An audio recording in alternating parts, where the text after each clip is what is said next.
How exactly would I describe my first time hanging out with Ava? Well, despite the unsettling fact she was an uber cray-cray who claimed to hear the voice of her dead sister in her head, I can easily sum up my feelings of that particularly hot and sunny July day in 2014 with 2 words: effing amazing. I know that is probably not the reaction most of you are expecting me to say, given what I've already disclosed about her. Honestly, it pains me to even admit that there was a brief period early on in our tumultuous relationship where I actually did enjoy being around her, and that July Sunday was definitely one of the best times I've ever had with a girl, if not the best. Maybe it really is true what they say about crazy girls. Maybe crazy girls really are better, as long as you don't get on their ugly side. That was the weird thing about Ava. She really did have 2 sides to her personality.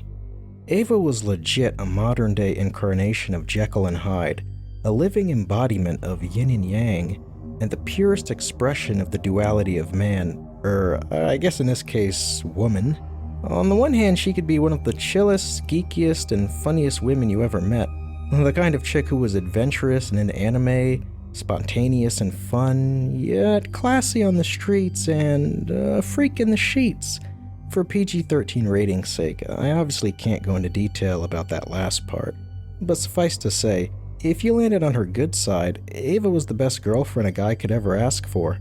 And then there was the not-so-good side to her.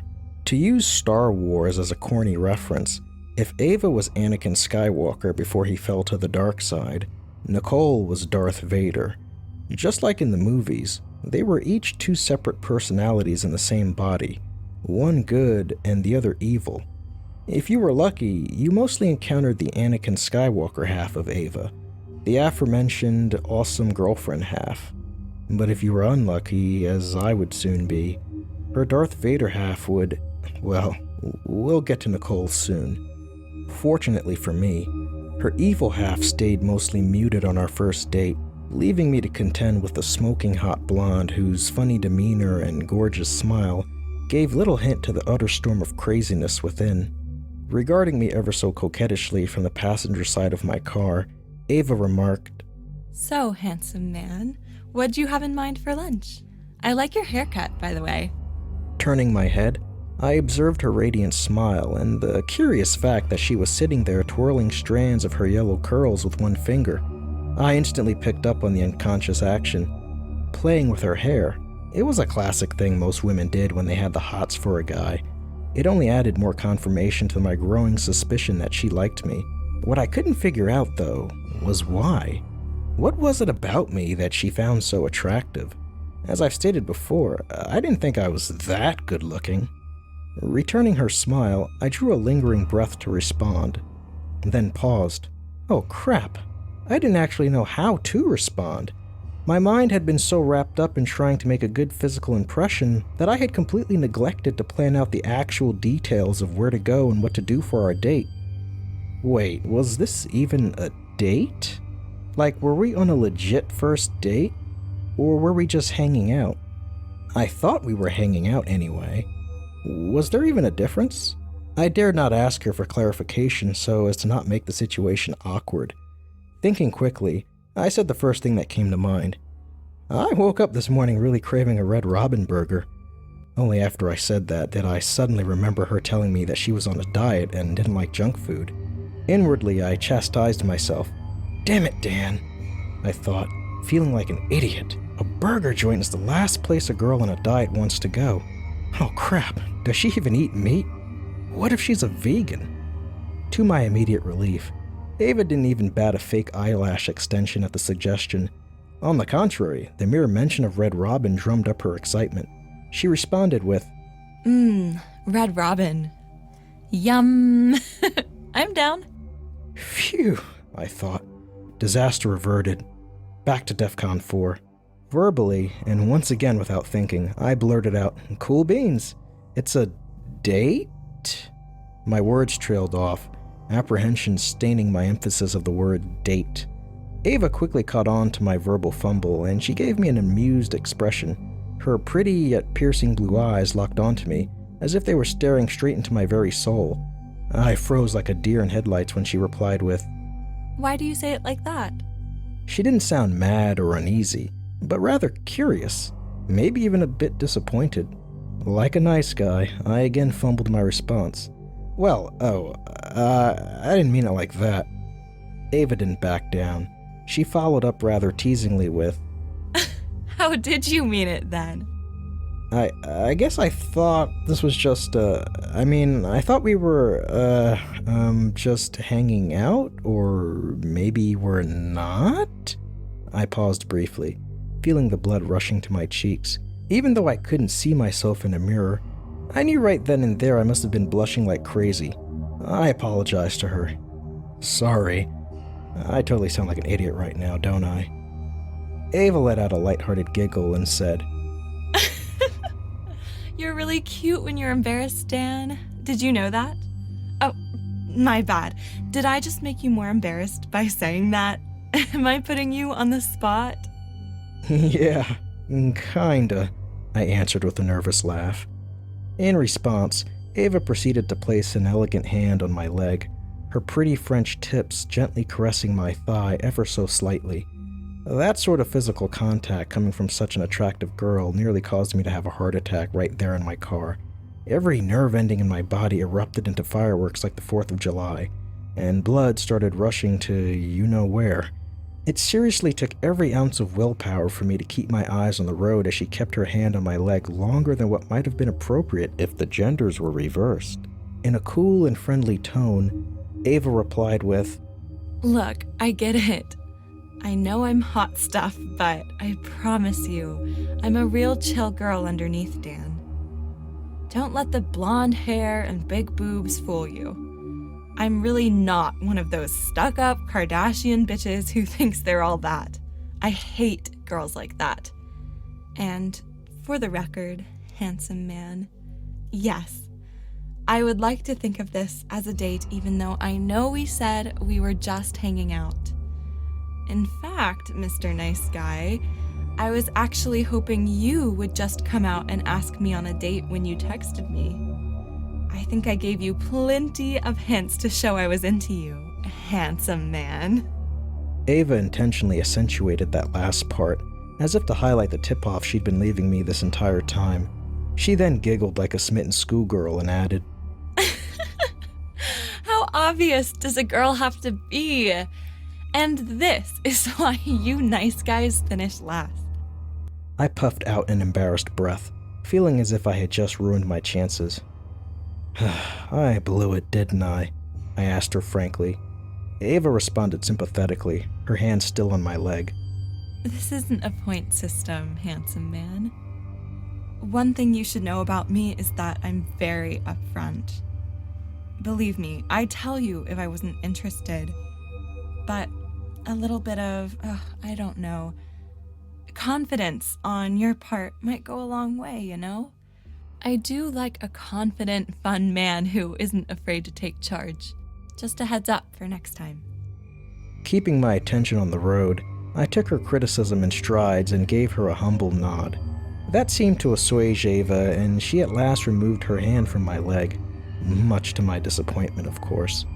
We completed the rest of the drive in casual chit-chat, discussing our likes and dislikes of the Planet of the Apes movie we saw on Friday with the meetup group. Ava's mannerisms throughout it all was so funny and down to earth. Not once did she come off as crazy, or rub me as one of those girls who was beautiful on the outside but stuck up underneath. True to her word, she really wasn't a Kardashian type. Quite the opposite. And not once was she on her phone, texting whoever. The whole time we were driving, her attention was solely on me. I definitely appreciated that. Eventually we pulled up outside of the Red Robin restaurant, only to find the entire parking lot area barricaded off, with traffic flaggers directing cars to a designated garage across the street. What's going on here? I remember musing. Ava was just as curious as I was. Let's find out. Taking charge, she rolled down the passenger side window and summoned one of the flaggers to ask what was up with the parking situation. The guy told her the lot was closed today for some kind of big summer bash concert Red Robin was hosting, an event which was to feature face painting, food vendors, balloon artists, and several local bands in the area. Attendance was free, except for food and drink. He encouraged us to check it out and gave instructions to park my car in the aforementioned parking garage if we were interested, advising us to do so sooner rather than later, since they were expecting quite the large crowd and spaces were already filling up. He then gave us an event flyer and sent us on our way. Go-Go Gadgets playing tonight at 8. Ava muttered, sounding very interested as she read the event flyer. Could be fun. What do you think? Equally intrigued, I replied, "Sure. It gives me a chance to finally cross off attend a concert from my bucket list." Ava eyed me with disbelief. What? Wait. Hold up. You've never been to a concert before? I shook my head honestly. Nope. And you're how old? In an upbeat tone, I replied, "Hey, what can I say? I had a very boring childhood.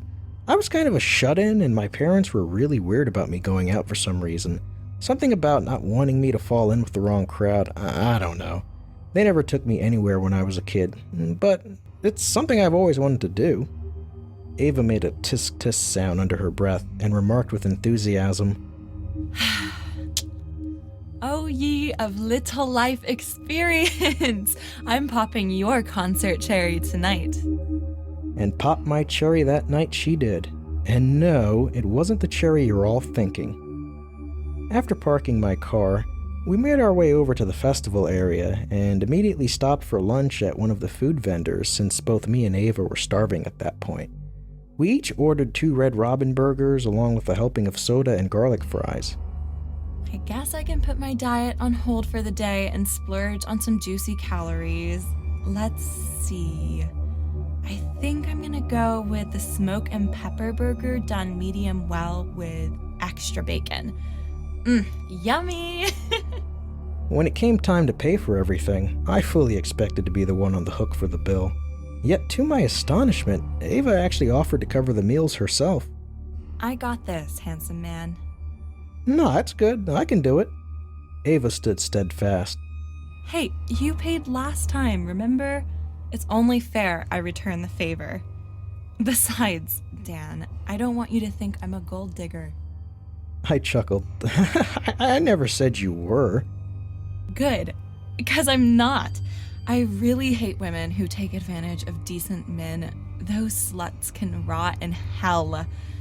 I take care of my man. You wait and see. Reaching into her purse, Ava pulled out a credit card and presented it to the vendor. Recalling my prior experience with her at the movies on Friday, a part of me half expected the sale to come back denied. This time, however, everything proceeded without issue. Afterwards, Ava flashed me a told you so kind of look. See? Not a gold digger. My card was just being a pain in the ass on Friday. Hearing this explanation brought a thin smile to my lips. I felt mildly relieved knowing Ava wasn't one of those exploitative women who went out on dates with guys she wasn't interested in just so she could get a free meal out of it. Something Urban Dictionary describes as sneeding, also known as a foodie call. With our lunches in hand, I followed Ava over to a shaded picnic table and sat down opposite her. Between mouthfuls of burgers and fries, we gradually got to know each other a little better. I told Ava about my early life growing up in New York, the fact that I had a younger sister I didn't get along with, what my hobbies were, etc. She thought it was cool that I went to school for video game design. She asked me what consoles I owned, and I told her I had a PlayStation 4, to which she sarcastically replied, PlayStation? Really? You console peasant. I'm PC Master Race till the day I die. One of these days, I will bring you over to the PC dark side. I laughed with her, once again admiring the geeky side of Ava. Yeah, totally not a Kardashian type, I remember telling myself. So, console peasant, what games are you rocking on that crappy PlayStation?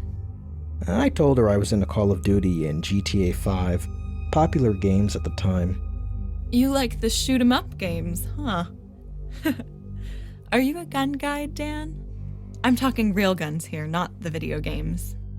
I answered that I didn't own a gun, but I wanted to at some point. My parents are hardcore Democrats and very anti-2A, I confessed. Get this, they never even let me touch a super soaker as a kid, and that's how strict they were. Ava's blonde curls swayed in the summer breeze. She shook her head in dismay. That sucks. You still had a much better childhood than me from what it sounds, so don't complain too much. I'd happily trade my shitty parents for yours. Guess I'm gonna have to pop your gun cherry too then. Guns are fun. I grew up on a farm and my dad, may he rot in hell, he trained me to hunt coons with a .22. This might freak you out, Dan, but I'm actually packing right now. See? My eyes widened in complete astonishment when Ava lifted up her shirt to reveal the black polymer grip of a holstered Glock 19 semi-automatic 9mm pistol tucked discreetly inside her waistband, appendix style. I nearly choked on my lunch seeing that. Ava had a gun on her this whole time? Holy crap! For those of you unfamiliar with Pennsylvania, it's a very gun-friendly state. It's not entirely uncommon to see people open carrying in places like Walmart and Target. The further you got out into the rural areas, the more commonplace guns were. That a country girl like Ava owned guns wasn't really as weird as it might sound. That she brought one with her on our date, now that was scary as hell. Ava observed my reaction comically. You've got this holy shit, she brought a gun to our date look on your face. Hey, a girl's gotta have protection. I can't begin to tell you how many times I've had jerks smack my ass while I was walking down the street, or had shady weirdos follow me home late at night. Plus, you've seen where I live. It's a dump. I want to move somewhere else, but the hospital I work for doesn't pay me shit. The guy who rents the unit next to me, I call him Scarface because he got stabbed in the face and has the ugly scar to show for it. He's a crack dealer. He has people in and out of the house at all hours of the day. We sometimes get meth addicts trying to break into the apartment because they always mistake our door for his. That's why we have guns. By we, I thought Ava was referring to the fact that she resided with roommates or members of her family. I totally get it, Ava, I replied, accepting her explanation. Nothing wrong with having one for protection. So I take it you have a roommate then? It was an innocent enough question. Ava's answer, though, was hella creepy. No roommates. Just me and Nicole. So enamored was I by the allure of her succulent cleavage bulging through her low-cut blouse, my idiotic self once again brushed off the obvious sign of crazy. A lesson to be learned, guys. Always think with your big head and not the little one. Just a PSA. It might just save your life in the end. There's an idea. Maybe I'll take you to the range for date 2 and have you shoot my AR-15. Assuming there's going to be a date 2. Ava said this in a way that implied she wanted to see me again after today, but was unsure if I wanted to do the same.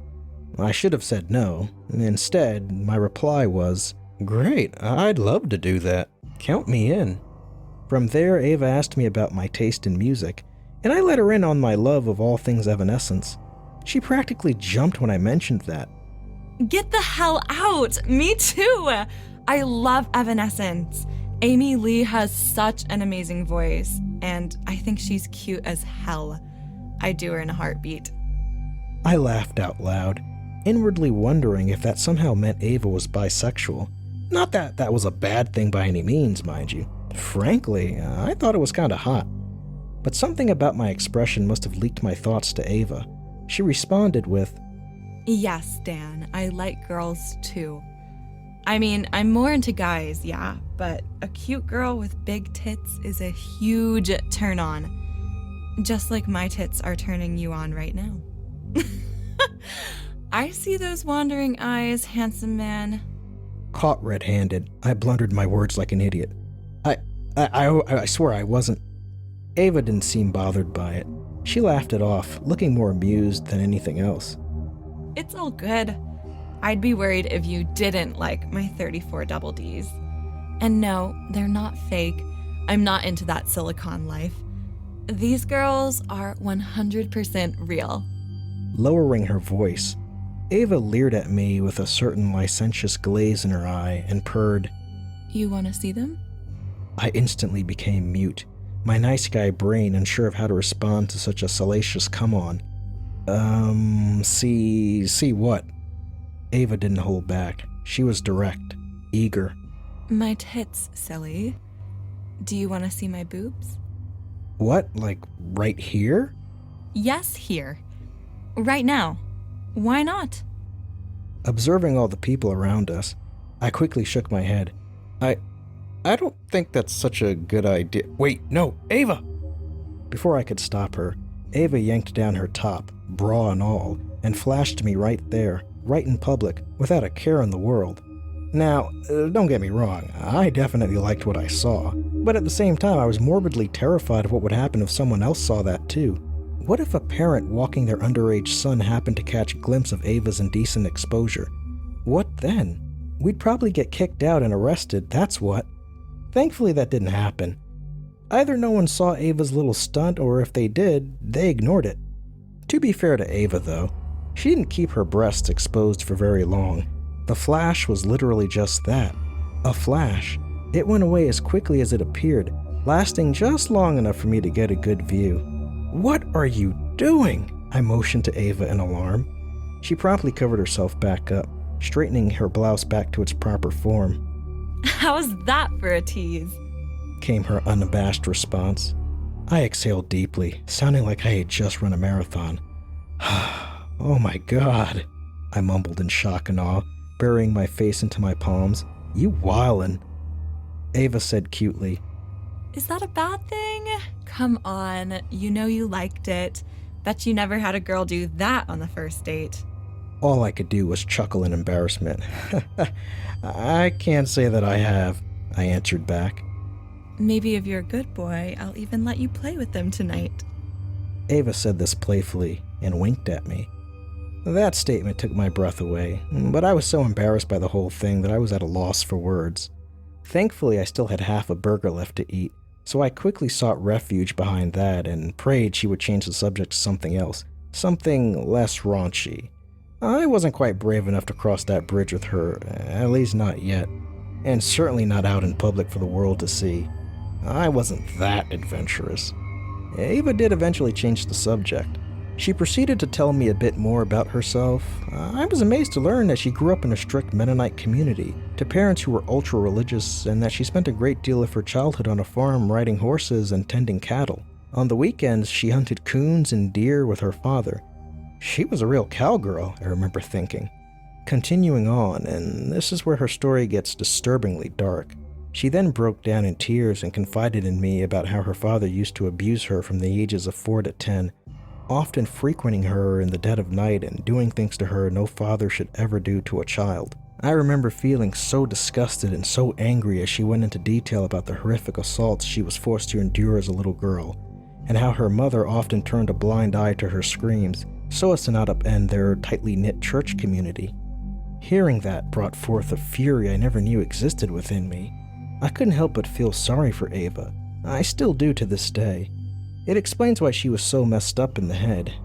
In a way, it makes sense now why she turned out the way she did. I'm sorry, Dan. I don't know why I'm telling you all this on a first date. Ava whispered in tears, her voice saddened. Rising from my seat, I sat down next to her and offered her my arms as comfort. She readily accepted my embrace. In the most consoling voice I could muster, I said, Jesus, I can't imagine what that must have been like. I'm so sorry, Ava. Please tell me your dad's in jail. Beneath all the sadness, Ava found the will to crack a wicked smile. No. Daddy can't hurt me ever again because Daddy's dead.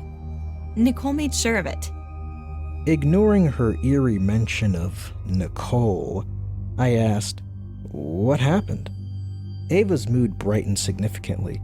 With cruel satisfaction, she said, Nicole saw what Daddy was doing to me, and like the caring sister she is, she snuck into the living room one night while Daddy was passed out drunk on the couch and blew his fucking face off with the double barrel he kept over the fireplace.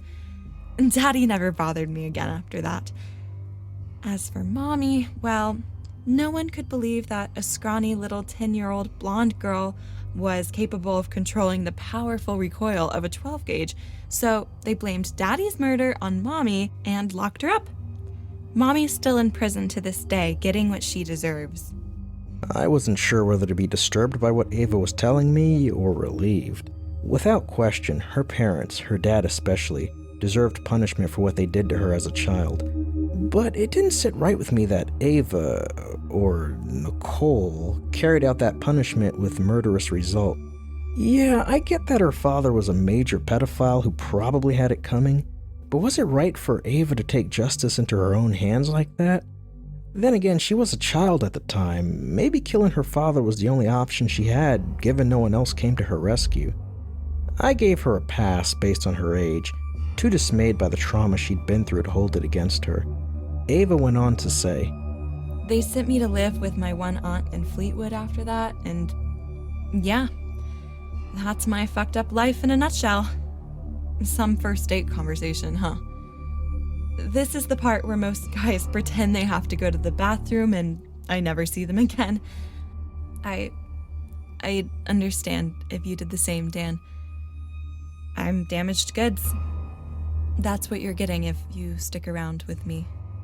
At least she had the decency to warn me, as if her craziness wasn't already apparent. And yeah, I know, I should have excused myself to go to the restroom with no intention of ever returning. But you know me. Can you guess what I did? In a truthful but spirited tone, I told her, I actually do have to go pee, but not because I'm looking to bounce, Ava. I think I drank too much Dr. Pepper. She giggled as I excused myself to go to the bathroom. The entire time I was walking away from her, a little voice in my head was screaming at the top of its lungs for me to run like hell back to my car and floor it out of there. Of course, I ignored it. After I finished relieving myself, I stupidly made my way back to Ava. She greeted me with a surprised look. You actually came back! Wow! I said I would. Does that mean you're okay dating a crazy? I don't think you're crazy, Ava. Okay, maybe a little bit, but it's not your fault. You had a rough childhood. That kind of trauma is enough to screw anyone up. I'm not going to hold that against you. Ava appeared warmed by my sympathetic remark. You really are a nice guy, Dan. I mean that. Thanks, I replied. Now, what do you say we go have some fun? I suggested, trying to lighten up the mood of what was supposed to be an exciting first date. Ava agreed, and from there we spent the rest of the afternoon doing just that. Having fun. We explored the full length of the outdoor festival, eating cotton candy and sampling different beers. I even won her a giant stuffed teddy bear after scoring well in a game of throwing darts, which she thanked me for by hugging me hard and giving me a very nice kiss on the cheek. When night finally descended, Ava and I gathered along with a crushing throng of some 5,000 people to watch a riveting performance of Go-Go Gadget, a popular local band at the time. Considering it was my first concert experience, Ava did her best to make sure I had a great time, dancing with me throughout it all. And boy, did she know how to dance. To this day, I have yet to meet another woman who could twerk her hips and gyrate her thighs the way Ava did that night. At one point, she started grinding up against me. Like, really grinding me. It was the sort of close contact grinding one might expect to receive from an intimate partner, or an exotic dancer. I'd be lying if I said I didn't enjoy it. Though I couldn't dance for the life of me, I nonetheless did my best to match her movements beat for beat. It was one of the best times of my life. As the concert neared its end, the band switched to playing a slower, more romantic song to close out the night. I forgot the name of the song, but it had the sort of lyrics intended to set the mood for lovers. And set the mood it did, because during the performance, Ava wrapped her arms around my neck and pressed her hot body up against mine, making strong eye contact with me. Her closeness to me and the intimate way in which we started dancing filled my stomach with butterflies. I honestly didn't know what to do or say next. I remember thinking a range of thoughts. Should I kiss her or should I not? Would she slap me if I did kiss her? Am I holding her too inappropriately? What if she doesn't like where my hands are? What if... Ava brushed her crimson lips close to my ear, her breath hot against my neck. She whispered rather yearningly, Remember what I told you about confidence? Now might be a good time to grow a pair, handsome man. She regarded me ever so tenderly, ever so affectionately, And that was when I did the most confident thing a nice guy has ever done. I grew a pair and made my move, touching my lips against hers. She closed her eyes and drank me in, giving me a deep, passionate kiss. It stands to this day as the best kiss I have ever received from a girl. How weird is that? The crazy girl who turned my life upside down and nearly put a bullet in my head is the one I will always remember the most for her awesome French kissing skills. Among other things. Yep, it's official. Crazy girls really do it better. After our lips parted, Ava raised an impressed brow and commented, I like the way you kiss, handsome man. Are you sure you haven't been with a lot of women before me? You seem practiced. That, or you watch a hell of a lot of porn. How many girlfriends have you had? Only one, I answered. Ava balked at the revelation. Only one? Damn, that's a shame. What happened with your ex? Well, I went over to her house one night to surprise her with flowers since it was our anniversary. And guess what? I caught her sleeping with another guy. So, yeah, that ended. Ava firmed her lips in disgust. Cheaters piss me off. She let a good man go. If you want, I can have Nicole track her down and put a bullet in her head. Just give the word. Nah, I'm good, I laughed, thinking she was merely joking. Turns out, she wasn't. Looking back, I realize now Ava really would have murdered my ex-girlfriend had I told her to. That's how nuts she was. Yeah, she was pure cray-cray on steroids wrapped up behind a deceitful layer of beauty.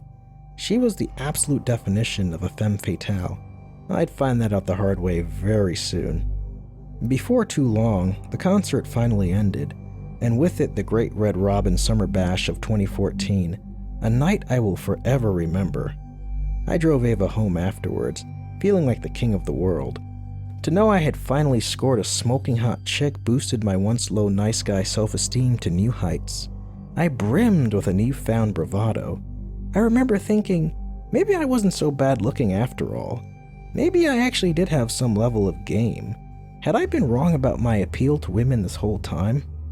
Pulling up outside Ava's house, I parked my car with the engine running. By now it was well after 10 p.m., so it was very dark out. Ava said, I had a great time, Dan. As did I said back to her brightly. A glorious flame lit up Ava's blue eyes.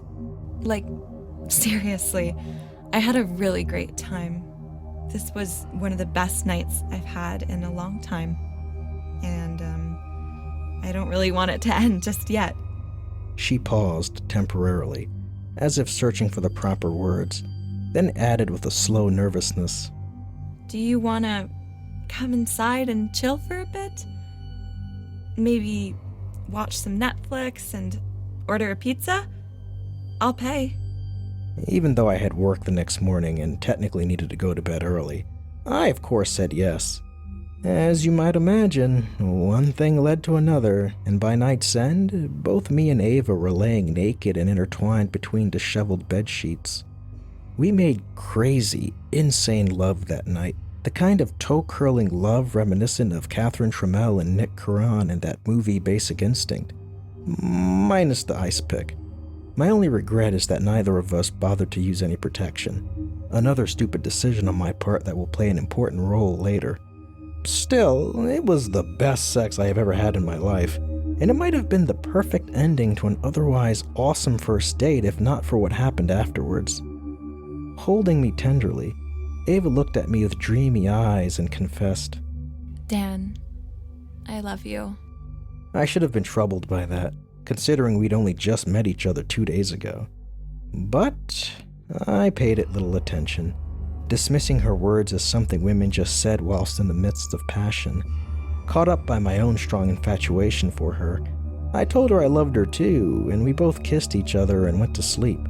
Sometime in the wee hours of the morning, though, I was startled out of a pleasant dream and awoke to confront a real-life nightmare. A shadowy figure standing over me, aiming the barrel of an AR-15 semi-automatic rifle at my head, her finger on the trigger and the safety off. Although it was still dark in the room, I instantly knew who it was. It was Ava, and yet it wasn't her. She was completely naked and had a vicious wickedness to her eyes, an evil glare that sent shivers down my spine. It was like looking into the face of the devil. My blood froze in my veins as I stared death in the face. I was beyond terrified. "Ava, what are you doing?" I asked her, petrified, almost peeing myself in fear. In a more guttural and darker voice that seemed totally out of character for her, Ava growled. Wrong. Ava can't come to the phone right now. Please leave a message after the beep. It's Nicole's turn to sit in the driver's seat. Her voice sounded so evil, almost demonic, like she was possessed. Hearing this complete change of tone was unsettling, to say the least. Ava, or should I say Nicole, kept her assault rifle trained on me. She had a red aiming laser attached to it, which painted a crimson dot over my forehead, illuminating the space right between my eyes. One wrong word, one wrong move, and I knew Nicole would blow my head off. So you're the new boyfriend's sister's been going crazy over, huh? I'm not impressed. She really likes you, you know? She likes you a lot. She can't stop talking about you. But I don't like you. I don't trust any man around her. Not after what Daddy did to her. You men are all the same. You all lie and cheat and hurt women, and you're no different. But you make Ava happy, and I like seeing her happy since all she's ever known is pain. Just don't break her heart, Daniel. Don't you ever dare break her heart. Or I'll blow your fucking brains out just like I did to Daddy and all her other asshole exes. Yeah, that was without doubt the most terrifying experience of my life. And it was just the beginning of the nightmare to come.